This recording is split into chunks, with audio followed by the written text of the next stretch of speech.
Kryeministri Hristian Mickovski thotë se në të ardhmen Maqedonia e Veriut mund të ketë kriza ekonomike si pasojë e konflikteve në lindje.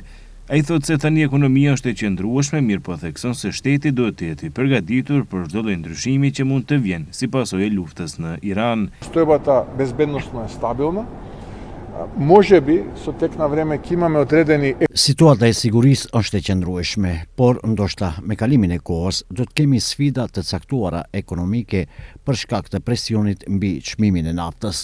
Mickovski thotë se po shqyrton në Ministrinë e Financave uljen e akcizës dhe taksave në mënyrë që të shohim se cilat janë opsionet tona për të zvogëluar ndikimin në standardin e jetesës së qytetarëve.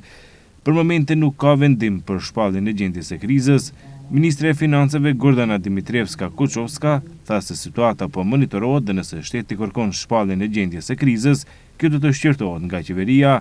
Dje ministri për energjetik dhe miniera njoftoi se rezervat e derivateve të naftës janë stabile dhe se ka mjaftueshëm për të furnizuar qytetarët dhe ekonominë.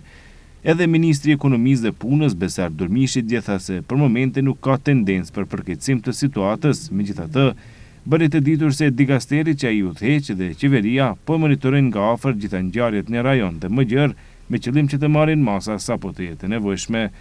Ekspertët ekonomik ditë më parë për televizionin Koha paralajmëruan që vendi pritet të goditet nga krizat e reja si pasojë e rritjes së çmimit të naftës që planifikohet të ndodhë javëve në vijim si shkak i luftës në Iran dhe mbylljes së kanalit të Hormuzit.